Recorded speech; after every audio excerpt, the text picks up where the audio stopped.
Congressman Austin Scott from Georgia. Congressman, great to have you with us. Congressman, can you hear me? I got you, John. Okay.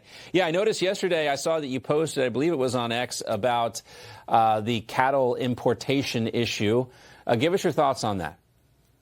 Yeah, look, I mean, I think it's unfortunate. We've got a disagreement in the family here, if you will. The American farmers need Donald Trump, and Donald Trump needs the American farmer.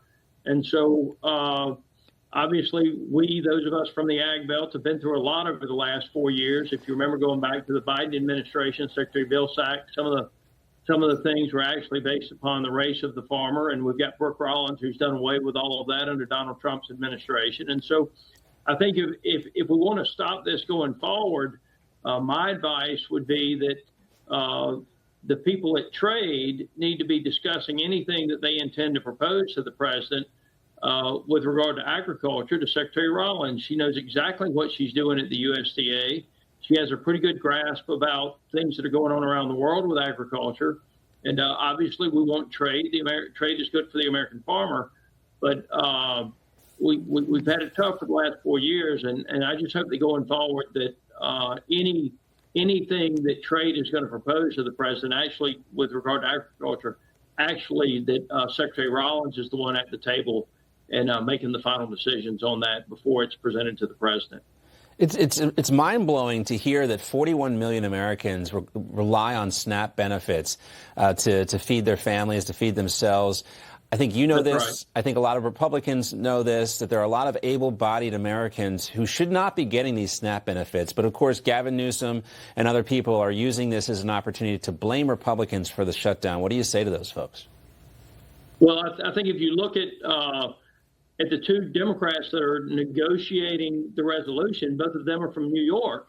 And so if you look at what's going on in New York, they, like California, have expanded both Medicaid and SNAP well beyond what it was ever supposed to be.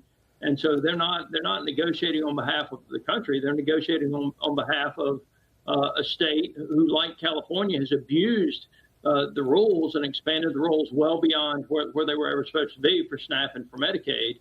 And so the unfortunate thing is you got a lot of other senators who represent states who have done the right thing and keeping the rules where they're supposed to be. They're voting with Chuck Schumer and keeping this government shut down right now. For the state of Georgia, it is about $300 million that will not be paid out in SNAP benefits on November the 1st.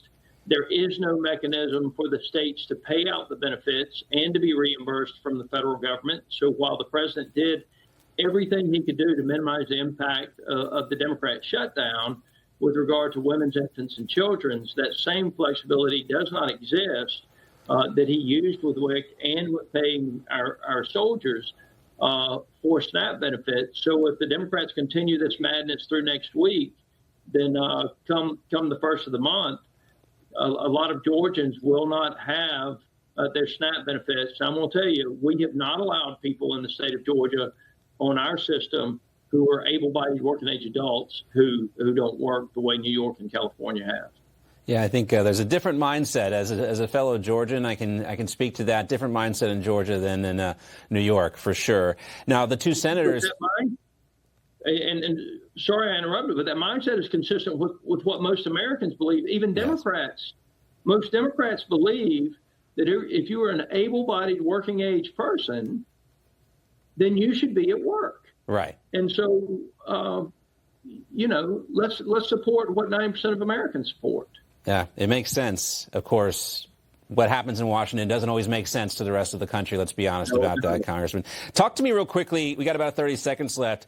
The two Democratic senators from the state of Georgia, John Ossoff and Raphael Warnock, have faced some pressure to go ahead and vote with Republicans. They are both up for re-election next year. Talk to us about the pressure on Raphael Warnock and John Ossoff. Yeah, so Ossoff is up for re-election. Warnock was recently elected. And listen, they're always going to be the 46th, the 47th, the 48th vote. They're never going to be the vote that gets it across the finish line. So let's not mistake what they've done. If their vote had made the difference in actually opening the federal government back up, they wouldn't have voted for it. So they're playing politics with this, and they're pretty good at making sure that they cast that vote when it doesn't matter. And so since it didn't open the government up, it didn't actually matter. That's right. I always forget about that special election. That was a special election in 2020, and the double barrel, they called it back then. Congressman, thanks so much for being with us. Austin Scott from Georgia. We appreciate it.